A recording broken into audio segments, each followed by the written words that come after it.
Testing. Okay, we're live.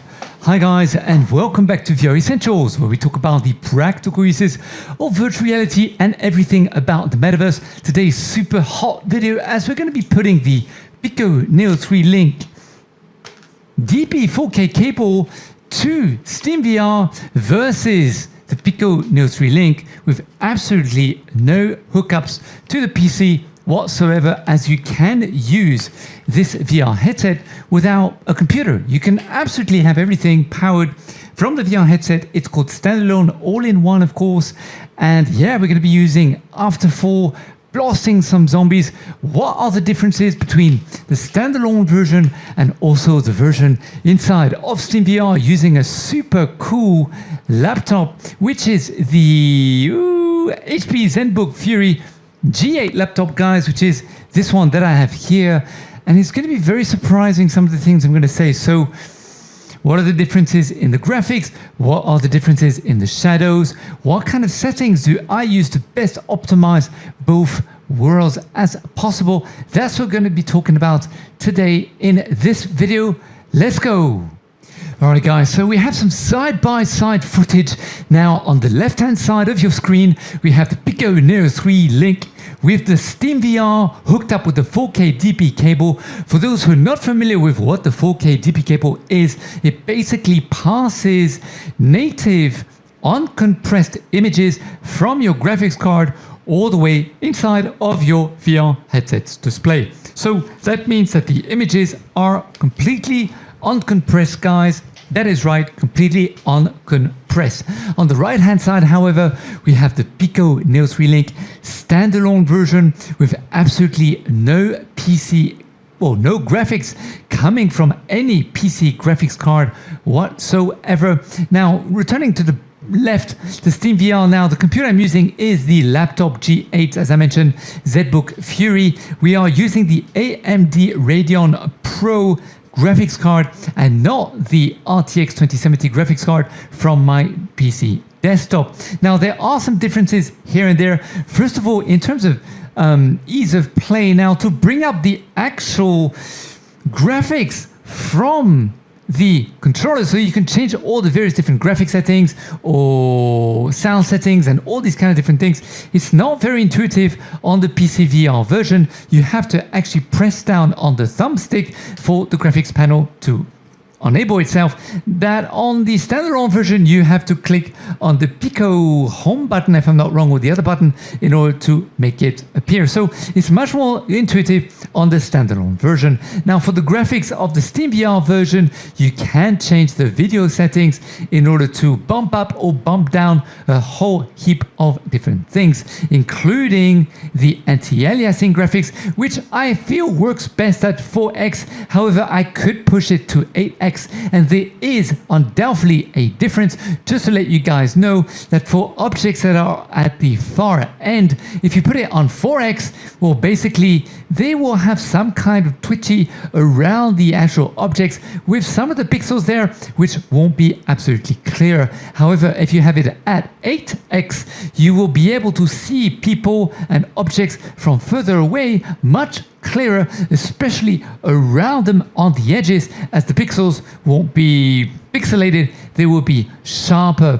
Now, also what you can change is the resolution of the actual image itself. And I have to admit that at 1.0, it is not bad. However, I was able to bump it up all the way to 1.20 or 1.30 at some places. However, if I was bumping up the actual render scale, to 1.20, I had to bring down the anti-aliasing to about 4x, because otherwise what would happen is, especially on the sides of the Fresnel lenses, as it were, that's being used by the actual Pico Neo 3 Link, there would be some kind of warping when I'm actually moving my headset around, which made it very uncomfortable and potentially have some motion sickness there. So I definitely have to bump it down to about 1.10 or 1.20 max, and then enable 4x for the render scale, or I could bring it down to 110 or 1.0, and then bump up the anti-aliasing back to 8x and not have any issues there. Now, for the actual mapping of the shadows, I definitely normally put it to 1024, but with the Radeon Pro you can bump it up to 2048 resolution. Not really have so much of a problem. However, if you do bump up the anti-aliasing and then also the render scale, you definitely need to bump down the shadows back to 1024p. Otherwise, you will also have this warping effect, which can render things quite uncomfortable. Now, in terms of the actual feel inside of the game, comparing both the VR headset, the Pico Neo 3 Link using the standalone and also the 4K DP cable. First of all, I need to let you guys know that you cannot change the graphics resolution inside of the standalone version. Everything is native, everything comes as is. You can change other things, for example, the sound, or you can also change, of course, the actual scale of the gameplay. So if you feel that you're too short in the gameplay, or if you feel that you're too high, you can definitely bump it down so you're shorter, or you can bump yourself higher so that you, of course, are taller. So you can do that, but you cannot change the graphics resolution. You cannot change, for example, the shadows resolution either, or the render scale, and all these kind of different things. You will not be able to change it on the standalone version, just FYI. Now, this game is a multiplayer game, guys, so you can play with people both on the standalone version, of course, and also on the SteamVR version. So no changes there. This is really cool to know that you can do both of the same things inside of both versions of the game. Now, the only thing that put me off inside of the game for both versions, and this also is true on the HP Reverb G2 FYI. So it is definitely not a Pico issue here. I think it must be a Shell Games issue because I feel that everything is a bit blown out. It makes me feel like the people, the characters you're looking at are kind of stretched out a bit. You know, and the tables, the arcades, you know, just the environment itself, to me, makes me feel a little bit uncomfortable, makes me feel like everything's a bit blown out. And I have to say that if I'm going to be playing for, let's say, maybe 1 hour, or playing for, you know, an hour and a half, and then when I take off the headset, I just feel like everything in the real world, suddenly even my hands feel out of proportion. And it takes me a good half an hour, up to 45 minutes, and sometimes 1 hour for the real world to just render itself back to normal scale, which is really, really odd, really, really strange, I have to admit. So I think Shell Games do need to look at things here as to how they can, you know, make the resolution, you know, a bit more real world scale, because it can make people feel a little bit uncomfortable there. Now, the other differences between the Pico Neo 3 SteamVR version with the 4K DP cable and the Pico Neo 3 Link standalone version, of course, are that there are not so much any normal maps inside of the standalone version. Now, normal maps basically is a map to create some depth inside of the 3D models. So this will render more, you know, details, more scratches, more details in the textures. It will just make things just seem much more 3D look-alike and give you a much more sense of resolution. Also, for example, in the SteamVR version for Luna, you'll definitely see there, some details inside of her hair. Her hair will look much more like real hair. You'll see all the various different streaks of hair, like it's combed properly, versus inside of the standalone version, you won't have all these details in Luna's hair or in the character's hair. You'll just see some kind of black on her head, like some kind of hat, let's say, or just painted, you know, texture with no details whatsoever. Now, I thought also what was very interesting about the game, and I think Shell Games need to make some effort to change things here, is when you're choosing different levels, for example, the first level, you know, or the second level that you need to choose, it's sometimes very difficult to know what level you're choosing to actually go inside of the game itself. So it's very easy to get lost and, you know, not really know what level you've chosen in terms of when it's highlighted, you know, to go to the next level. So Shell Games need to make some amendments there to make sure it's more clear when you're choosing a level that that is the level you're choosing and not another level. Make it maybe, you know, easier to, with a highlighting signal or something like that, or you can only choose one level and not two levels at the same time, because it gets very confusing to know what level you're choosing each time. in order to progress in the game. Now, the other biggest difference between the SteamVR version and the standalone version, of course, are the textures and the details of the textures. For example, the gun or the hand, you'll notice that there's just so much more texture details there. It really gives you a sense of, you know, wow, in the PCVR version. The gloves are much more detailed. You can see much more specularity also. They definitely have taken off the specularity maps inside of the standalone version, so everything feels much more flat inside of the standalone version versus the SteamVR version. You can definitely see much more scratches there. Also, there's much more animation inside of the SteamVR version. When you looking at your hands, for example, you'll see some animation on the right hand side hand, you know, with the tape thing that opens up or something at some times also. And then of course, you'll be able to see much more fog around inside of the room compared to the standalone version. However, I feel that there has been some sort of update recently in the standalone version, because when I did the video, and do go and check out the video comparing the standalone version with the HP Reverb G2, there were much less contrast inside of the standalone version. It didn't feel as dark in the dark areas, and also it didn't feel as if there was so much fog inside of the standalone version, which doesn't really appear here on the recording, so it doesn't really give it justice, to be honest with you. But when you're inside of the game with the standalone version on your face, you'll definitely notice that there's a lot more fog now compared to the SteamVR version. It's almost comparable to the PCVR version, I have to admit. However, there are some details missing still inside of the standalone version. For example,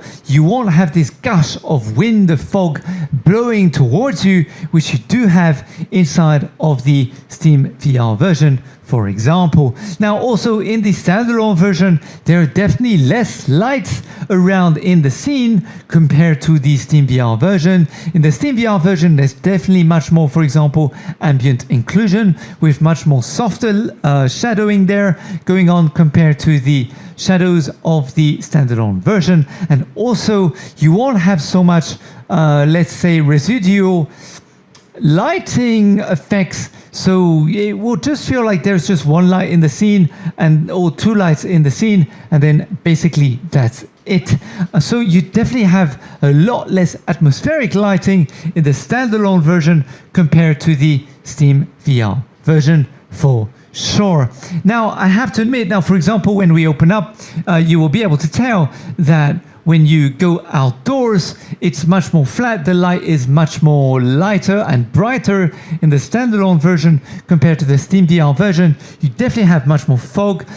Also, the fire definitely have much more plume of smoke there. You have the black of the smoke, the gray of the smoke, the white of the smoke. Compared to the standalone version, the smoky areas of the fire will definitely just be, you know, maybe some gray and some blacks, but nothing really in between.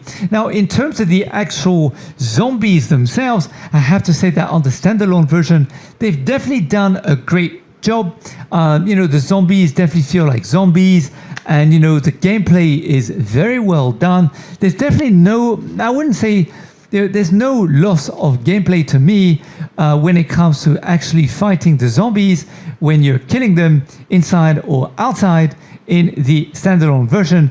Definitely feel extremely immersed in the gameplay. Very, very impressed inside of the game, I must admit. Definitely there, they've done an amazing job in adapting both the amount of hordes of zombies coming towards you.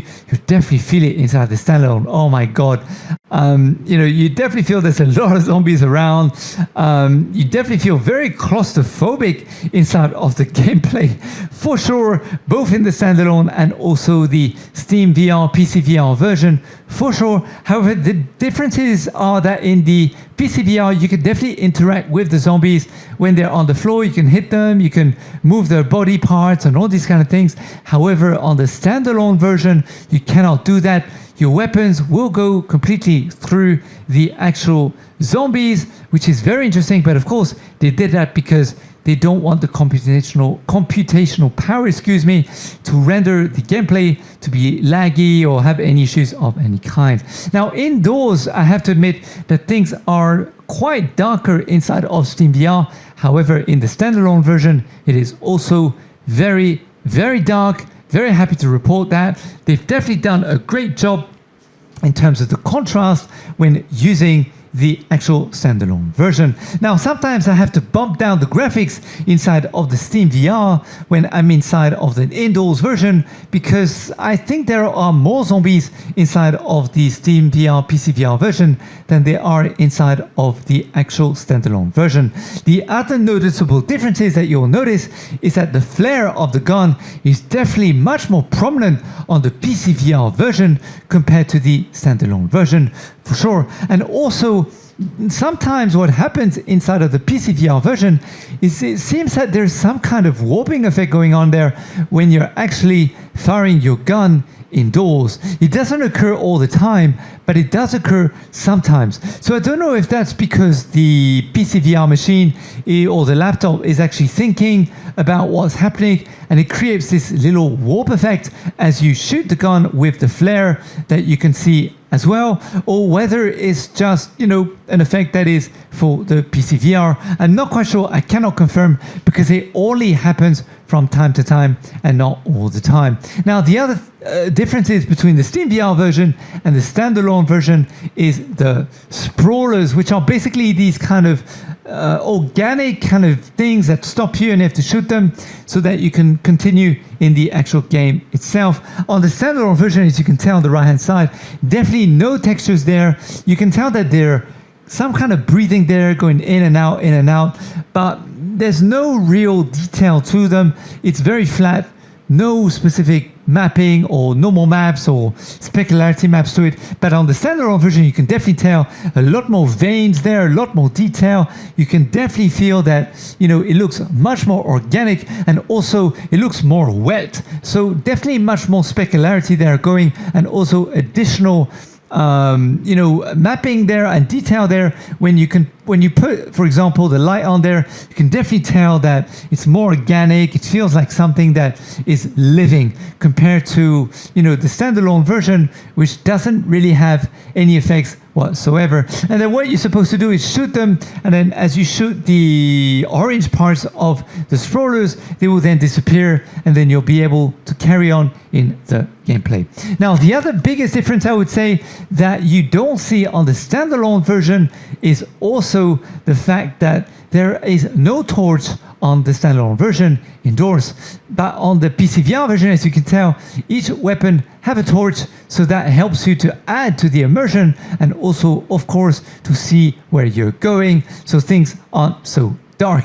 However, in the standalone version, you do not have that, and everything is really dark. I have to say that if you are someone who is sensitive to, you know, scary things or zombie things or being inside of dark areas, you're definitely going to feel it. It definitely feels very claustrophobic. And if you have a zombie that suddenly jumps up to you out of nowhere, you're definitely going to feel a little bit scared there and jump on your end as well. So I have to say that is really, really amazing, really awesome when you do feel, you know, like a bit scared, because that is the whole point of this game, guys. It's not also, you know, just about the social aspect and playing with people and just shooting zombies. It's the fact that getting scared is part of the VR. It's part of, you know, feeling the immersion in virtual reality. Now, I have to admit that the when you're not right up close to the actual characters in virtual reality, you won't feel so much that they are out of proportion. But the moment that you are close to them, then you'll definitely feel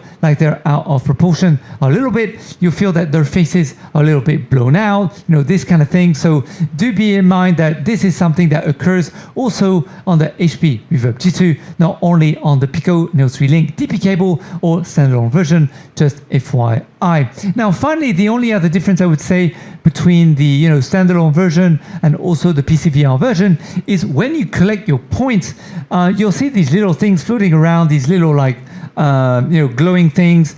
And basically, when you move towards them on the PCVR version, you'll see some kind of flare moving towards you with the +1 or +2 or whatever number on the screen that appears. I have to say that that does add part of the immersion, I must admit. However, it's not a must-have. But on the standalone version, they do not move towards you. They will just simply fade away as you move towards them. So those are most of the, I would say, biggest differences between the standalone and the SteamVR version.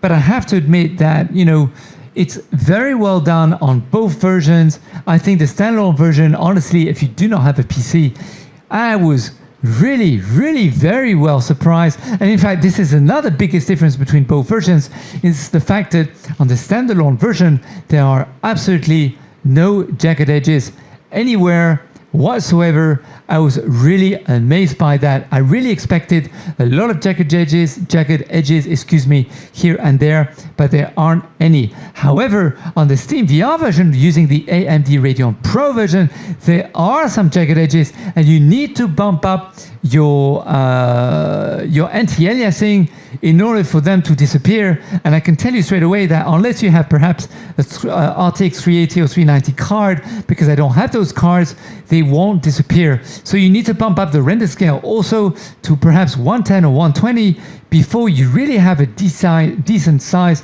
graphics with minimal, jagged edges, especially on the metal parts or on the specularity, like the watery parts, the reflections part of the maps on the, Pico Neo 3 Link using the 4K DP cable and the SteamVR PCVR version. So that's why I was expecting a lot of jagged edges on the standalone version, but there are absolutely no jagged edges whatsoever on the standalone version. And I have to say that both machines, I've had no crashes whatsoever. Everything has run for 2 hours, 3 hours with no issues whatsoever. I had a full charge on the standalone, no issues whatsoever. Everything ran, no crashes, no exiting, nothing whatsoever.